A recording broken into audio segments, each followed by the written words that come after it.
I want to tell you a story. It was 4:52 p.m. Our flight took off at 4:35 p.m.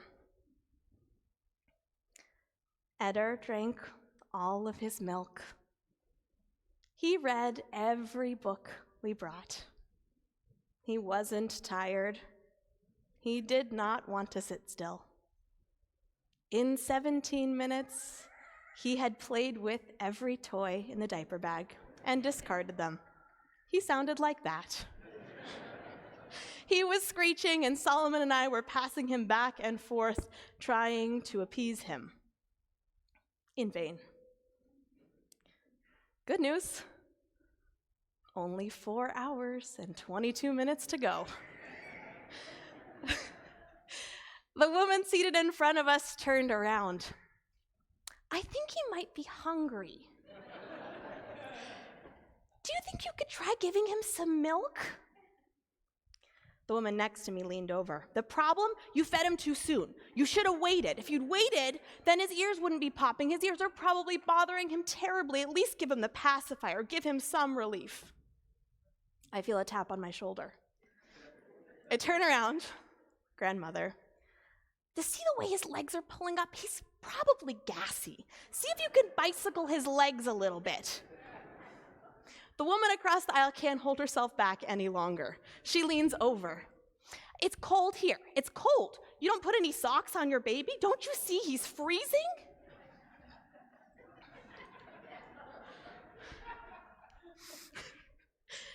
I look at my phone. 4:53 p.m. There are 4 hours and 21 minutes to go.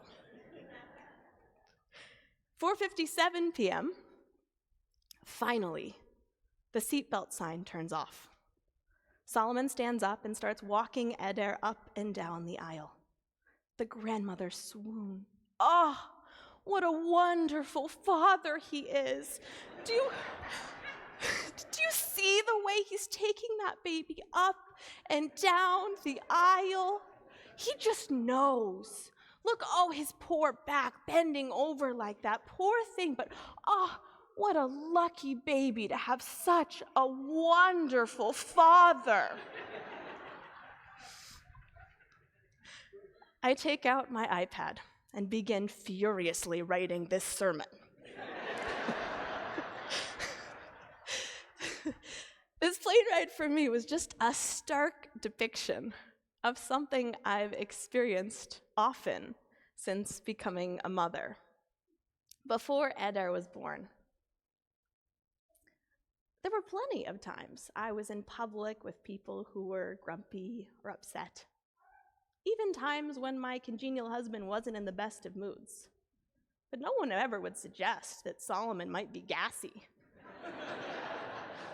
Or that I packed him the wrong sweater. But somehow you become a mother and everyone just knows that if your child is upset, it is because of something you did or because of something you didn't do. There is a right way and a wrong way to mother. The rule of thumb, whatever you're doing is wrong. And maybe it's all the increased public scrutiny, or maybe it's just trying to keep up with our society's unreasonable expectations of mothers. But recently I've found myself holding this pervasive feeling that no matter what I do, it's never enough. I know I'm not alone in this because I talk with my friends, I talk with friends here, and I say, like, do you feel like you've got things? And everyone I talk to laughs.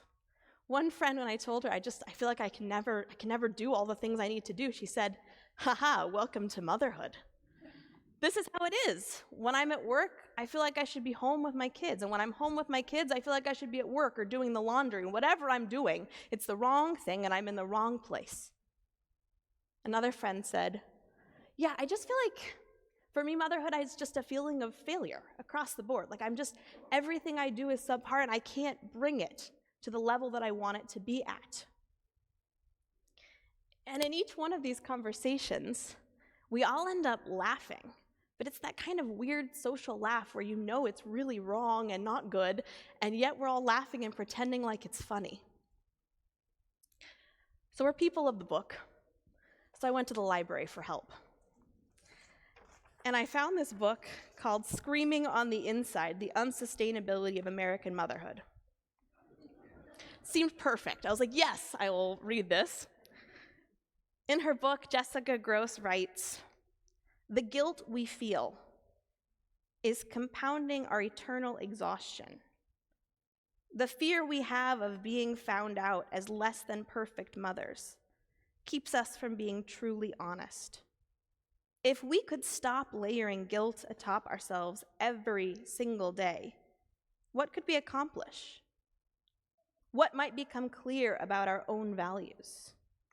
What could we have the time and energy and will to fight for if we were less concerned about how bad we are?" Great, I thought. Now I can feel guilty about feeling guilty.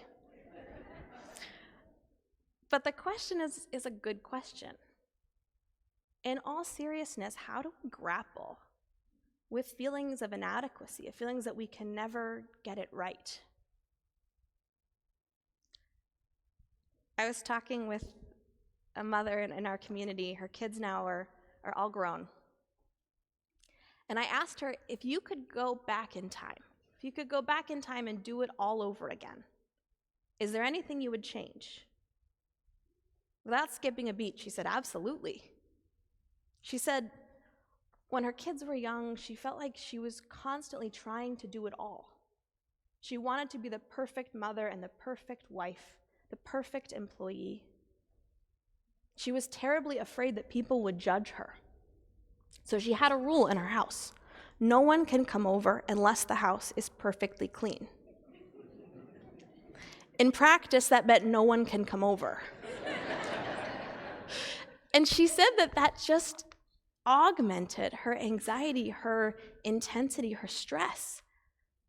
She felt more and more isolated. So if she could go back and do it again, she would get rid of that rule.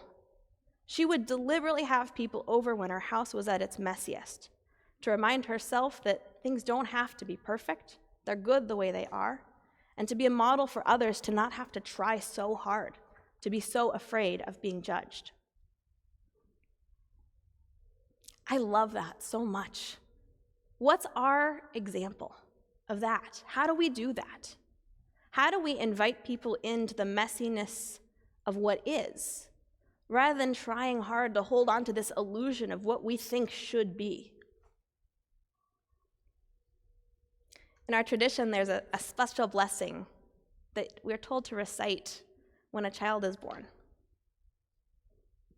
Blessed are you, sweet loving Lord, sovereign of the universe, who is good and does good.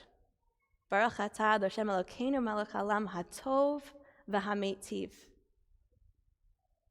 It's so simple, and yet so powerful. You might think, a child is born, that powerful moment, you have a new soul in the world, you say, wow, God, thank you for this perfect being. Thank you for this perfect moment. Thank you for this incredible child. You are perfect, God. You might think, wow, God, thank you for blessing us with this child. Help us to be worthy of this child. Help us be empowered to be the best parents we can be. But the blessing is, God, you're good.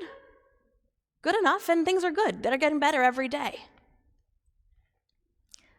As partners in creation, this feels like such important medicine for us. Whatever it is on our horizon, we can say these words to ourselves. It's good.